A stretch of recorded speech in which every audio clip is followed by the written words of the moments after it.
Hello students, welcome back to our YouTube channel NCERT learners. और मैं हूं गौरांग और आज के सेशन में हम पढ़ने जा रहे हैं क्लास 8 साइंस का chapter number 7 reaching the age of adolescence. Last session में हमने इस चैप्टर में एडोलेसेंस और प्यूबर्टी के बारे में पढ़ा था और हमने चेंजेस एट प्यूबर्टी भी पढ़ी थी कि कौन कौन से चेंजेस प्यूबर्टी के पीरियड में होते हैं। उसके बाद हमने reproductive phase of life in humans पढ़ा था और कुछ सेकेंडरी सेक्सुअल कैरेक्टर्स के बारे में पढ़ा था। आज के सेशन में हम इस चैप्टर का नेक्स्ट टॉपिक कंटिन्यू करने जा रहे हैं जिसका नाम है topic 7.6 how is the sex of the baby determined. किस तरीके से बेबी का सेक्स डिटरमाइन होता है जो बेबी बॉर्न होने वाला है। आज के सेशन में हम उस चीज को पढ़ेंगे। ठीक है, तो चलिए शुरुआत करते हैं इसके बाद हमारे चैप्टर नंबर 7 को reaching the age of adolescence. अगर आपने हमारी लास्ट वीडियो नहीं देखी है, लास्ट सेशन नहीं देखा है, तो आपको उसका लिंक डिस्क्रिप्शन बॉक्स में मिल जाएगा। इतने टाइम में आपको क्या करना है, हमारे चैनल पेज को विजिट कर लेना है जहां पे आपको हमारी क्लास 6 से 12 की सारी वीडियोस अवेलेबल मिलेंगी। तो चलिए शुरुआत करते हैं इसके साथ हमारे टॉपिक 7.6 की how is the sex of the baby determined. ठीक है, तो देखिए अब पहली क्या कहती है। पहली कहती है I have heard my mother and my aunt talking about my cousin who is going to have a baby. अब जो पहली है वो सोचती है कि मैंने अपनी मदर और अपनी ऑन्ट को बात करते सुना था कि जो मेरी कजिन है, ठीक है, उनका एक बेबी होने वाला है। They were discussing whether she would give birth to a boy or a girl. वो डिस्कस कर रहे थे, उसके वो मदर और आंट थे कि वो न्यू बॉर्न बेबी एक बॉय होगा या गर्ल होगा। I wonder what makes a fertilised egg develop either into a boy or girl. अब पहली क्या सोचती है कि ऐसा एग को क्या कर देता है, मतलब ऐसा क्या होता है एक बॉडी में जो एक फर्टिलाइज एग को या तो बॉय या गर्ल में ट्रांसफॉर्म, मतलब ट्रांसफॉर्म करने के लिए करता है। ठीक है, ट्रांसफॉर्म कर देता है। तब पहली सोचती है। तो अब आता है बॉय और एक गर्ल। बॉय है या गर्ल है, किस तरीके से पता चलता है, क्या प्रोसेस होता है कि एक बॉय फॉर्म हो रहा है, गर्ल फॉर्म हो रहा है। ऐसा भी तो हो सकता है कि गर्ल ही फॉर्म हो जाए या ओनली बॉय फॉर्म हो जाए। तो बॉय और गर्ल अलग अलग फॉर्म क्यों होते हैं, तो इसे भी देखते हैं। Inside the fertilized egg or zygote is the instruction for determining the sex of the baby. अगर हम फर्टिलाइज एग और जाइगोट के अगर अंदर देखें तो एक पूरा का पूरा इंस्ट्रक्शन होता है बेबी के सेक्स को डिटरमाइन करने का। The instruction is present in the thread like structures. वो इंस्ट्रक्शन कुछ थ्रेड लाइक स्ट्रक्चर्स में होता है जिन्हें हम क्या कहते हैं, क्रोमोसोम्स कहते हैं। कहाँ पे होते हैं वो chromosomes? In the fertilize egg. जो फर्टिलाइज एग होता है उसमें कुछ थ्रेड लाइक स्ट्रक्चर होते हैं। कैसे स्ट्रक्चर होते हैं? थ्रेड लाइक स्ट्रक्चर्स होते हैं जिन्हें हम क्या बोलते हैं, chromosomes. Chromosomes are present inside the nucleus of every cell. ये जो क्रोमोसोम्स है ये हर न्यूक्लियस सेल के कहां पर प्रेजेंट होते हैं?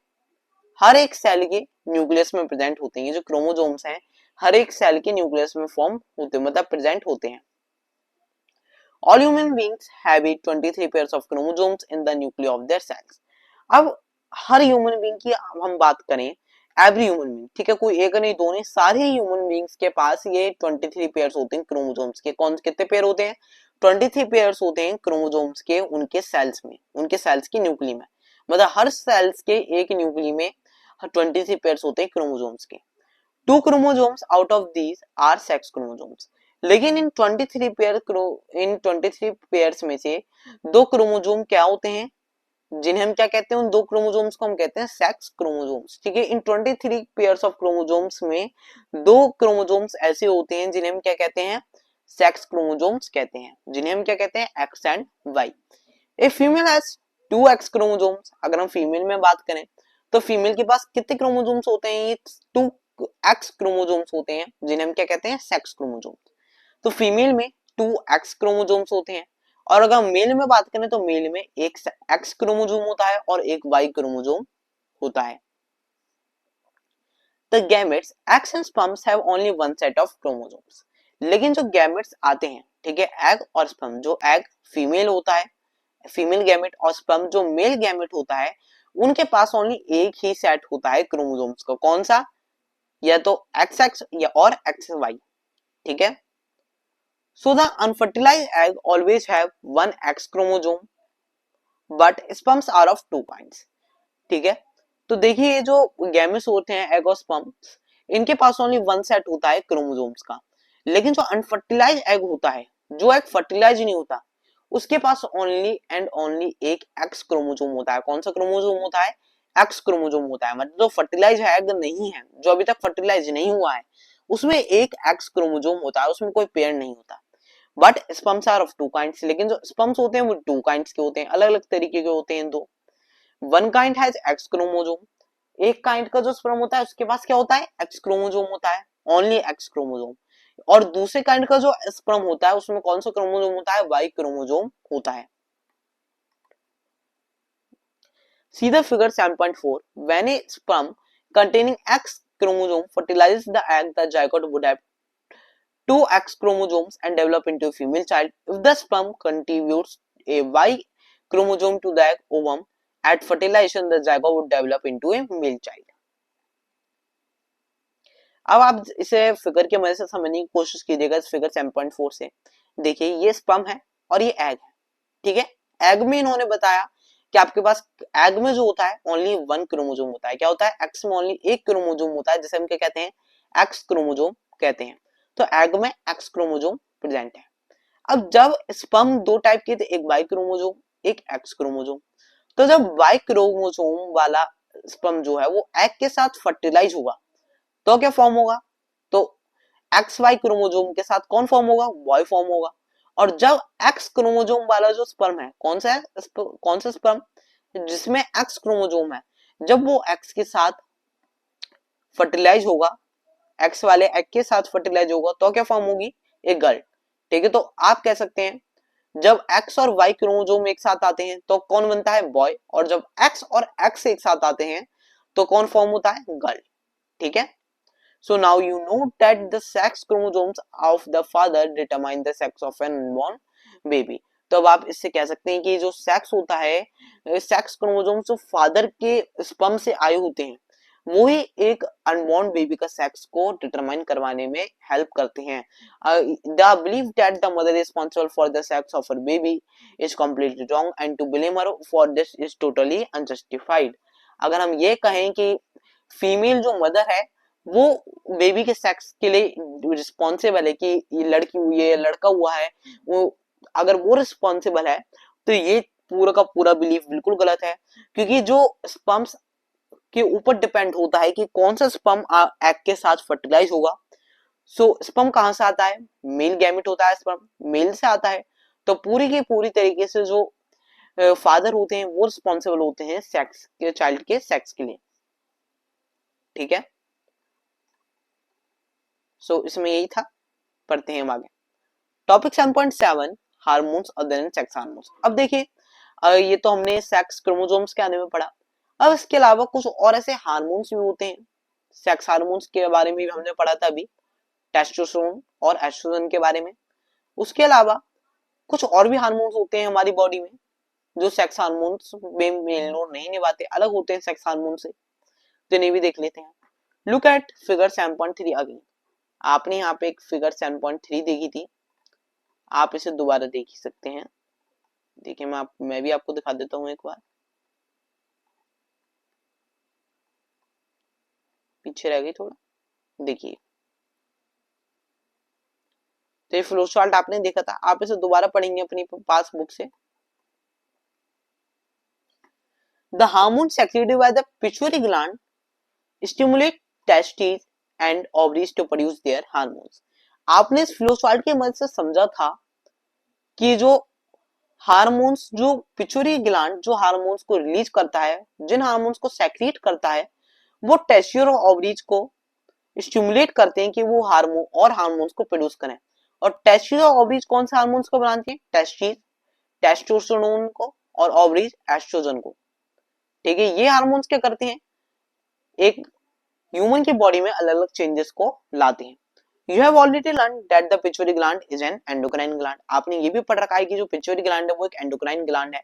It is attached to the brain. और ये जो पिट्यूटरी ग्लैंड है कहां पे होता है? ब्रेन से अटैच होता है। देखिए यहाँ पे होता है पिट्यूटरी ग्लैंड, आपको यहाँ पे सारे ग्लैंड्स की इमेज दिखाई गई है। Apart from the pituitary, the testes and ovaries, there are other endocrine glands in the body, such as thyroid, pancreas and adrenals. ठीक है। तो अब इन ग्लैंड्स के अलावा हमारी बॉडी में, एक ह्यूमन की बॉडी में और ग्लैंड्स भी होते हैं। ठीक है, जैसे कि पिट्यूटरी और टेस्टी और ओवरीज के अलावा और एंडोक्राइन ग्लैंड्स भी होते हैं, जैसे कि थायराइड ग्लैंड हो गया, पैनक्रियाज ग्लैंड हो गया और एड्रेनल ग्लैंड्स हो गया। आप इनकी लोकेशन बॉडी में देख सकते हैं। यहाँ पे पिट्यूटरी ग्लैंड होता है, यहाँ पे थायराइड ग्लैंड होता है, यहाँ पे आपके स्टोमक के आसपास, ठीक है, यहाँ पे एड्रेनल ग्लैंड्स होते हैं, और यहाँ पे ओवरी ग्लैंड होता है, और यहाँ पे टेस्टिस होती हैं, ठीक है। So Bhuja and Paili had once visited their aunt, who was a doctor, and remembered that a boy named Kaka had a very big and bulging throat. अब भूजा और पहली एक बार अपनी आंट के यहाँ गए, जो एक डॉक्टर थी, और उन्हें वहां पे एक बॉय याद आया। उन्हें एक बॉय का नाम याद था, जिसका क्या नाम था, काका। उसका बहुत ही बड़ा और बल्जिंग थ्रोट था, मतलब उसको गला था वो बहुत ज्यादा बड़ा हो रहा था। Their aunt had told them that Kaka was suffering from goiter, a disease of the thyroid gland. अब उनके आंटी ने बताया उन्हें कि जो काका है वो एक गोइटर नाम की डिसीज से गुजर रहे हैं, ठीक है, गोइटर नाम की डिसीज को फेस कर रहे हैं, और ये डिसीज कैसी है, एक थायराइड ग्लैंड की डिसीज है, ठीक है। काका thyroid gland was not producing the hormone thyroxine. फिर उन्हें पता चला जो काका का जो थायराइड ग्लैंड है वो एक हार्मोन को नहीं रिलीज कर रहा, उस हार्मोन का नाम क्या था, थायरोक्सिन। जो उनका थायराइड ग्लैंड है वो थायरोक्सिन जो हार्मोन है उसे रिलीज नहीं कर रहा है। Their aunt also told that their uncle was suffering from diabetes. उनके आंट ने उन्हें ये भी बताया कि जो वो अंकल है वो डायबिटीज की समस्या से, मतलब डायबिटीज को फेस कर रहे हैं, उनका शुगर लेवल हाई है, वो डायबिटीज की को फेस कर रहे हैं, because his pancreas was not producing the hormone insulin in sufficient quantities। अब वो डायबिटीज को क्यों फेस कर रहे हैं, क्योंकि जो उनके पैनक्रियाज ग्लैंड है, पैनक्रियाटिक ग्लैंड्स हैं, वो इंसुलिन हार्मोन को सफिशिएंट क्वांटिटी में नहीं रिलीज कर रहा है, वो कम रिलीज कर रहा है, बहुत ज्यादा ही रिलीज कर रहा है, ठीक है। अगर डायबिटीज ज्यादा आती है तो वो इंसुलिन कम ही रिलीज होता है ज्यादातर, ठीक है। तो आप ये देख सकते हैं यहाँ पे थायराइड ग्लैंड होता है प्रेजेंट, जिसे अभी आपने पढ़ा था, और यहाँ पे पैनक्रियाटिक ग्लैंड होता है जिसे हम पैनक्रियाज कहते हैं। Bhuja and Paili then asked their aunt about the adrenal glands, which are also shown in the chart during hung on the wall of their clinic, of her clinic। फिर भूजा और पहली ने उस टाइम एड्रेनल ग्लैंड्स के बारे में पूछा, जो उनके जो क्लिनिक में एक इमेज लग रही थी, एक चार्ट लटक रहा था जिस पर कई सारी ग्लैंड्स की इमेज बन रही थी। उन्होंने एड्रेनल ग्लैंड्स के बारे में पूछा, जो उनकी आंट थी उन्होंने बताया, the aunt told them that adrenal glands secrete hormones which maintain the correct salt balance in the blood। Adrenal glands एक ऐसे हार्मोन को रिलीज करवाते हैं जो उनके ब्लड में सही सॉल्ट का बैलेंस रखता है, मतलब करेक्ट सॉल्ट बैलेंस को मेंटेन करने के लिए उनके शरीर में कौन सा हार्मोन बनता है, एड्रेनलाइन ग्लैंड बनता है, ठीक है। एड्रेनाइल हार्मोन बनता है जिसे कौन रिलीज करता है, एड्रेनल ग्लैंड रिलीज करते हैं। Adrenal also pursued the hormone adrenaline. जो एड्रेनल्स जो ग्लैंड्स होते हैं वो एक एड्रेनलिन ग्लैंड,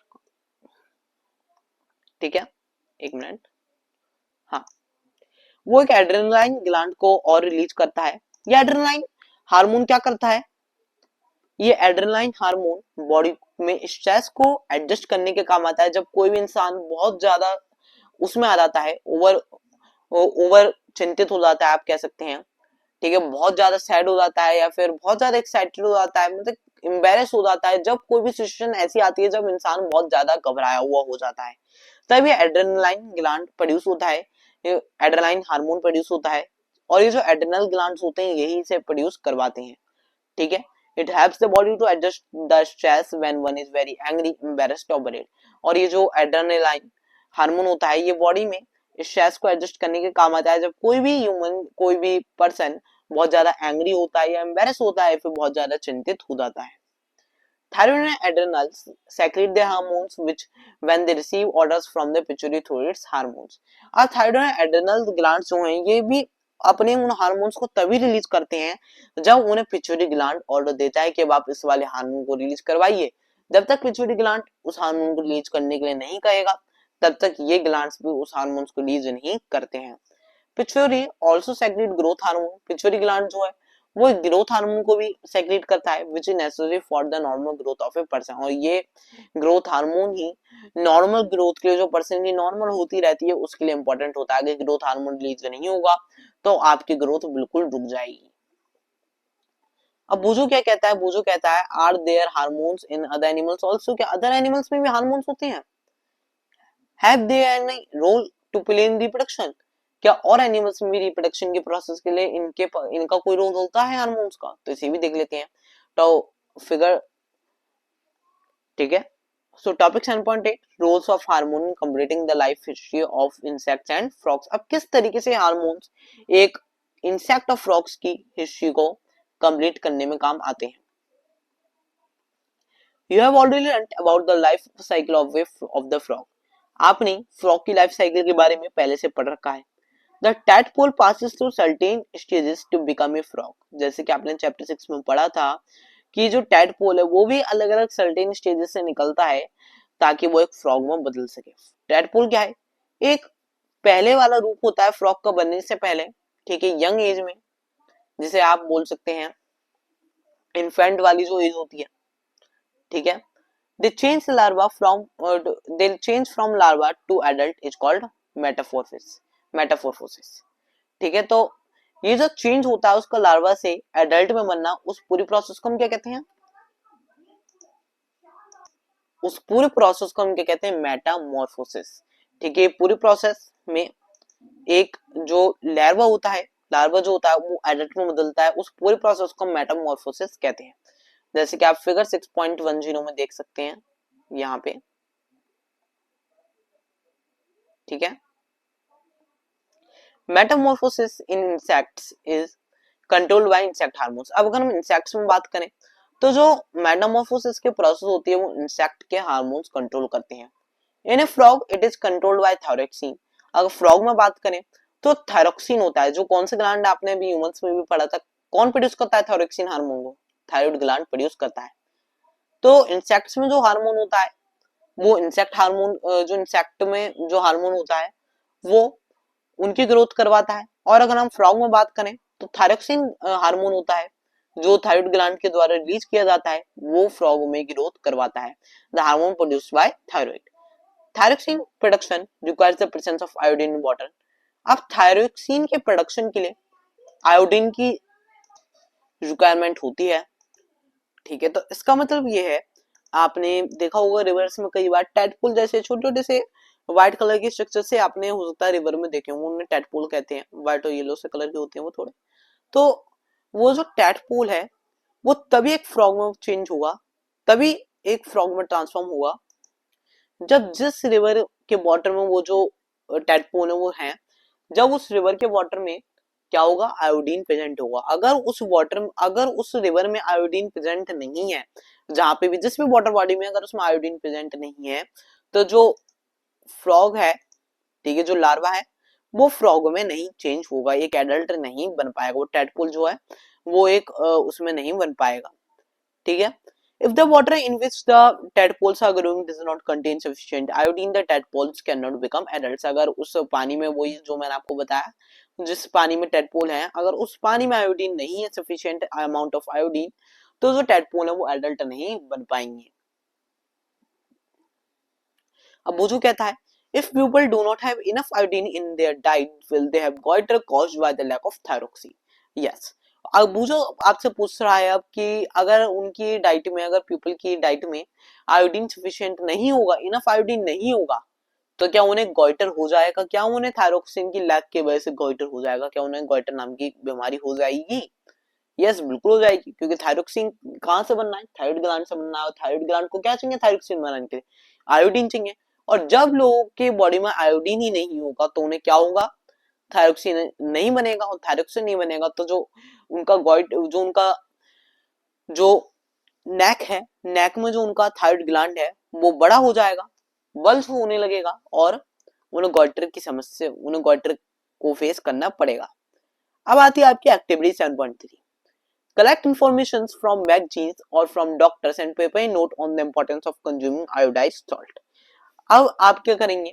आप मैगजीन्स वगैरह कलेक्ट करेंगे या डॉक्टर से कुछ ऐसी इंफॉर्मेशन कलेक्ट करेंगे जिसमें आपको आयोडाइज्ड सॉल्ट की इंपॉर्टेंस बताइए कि उसे क्यों खाना चाहिए, क्यों आयोडाइज्ड सॉल्ट हमें क्यों खाना चाहिए, उसकी क्या इंपॉर्टेंस है।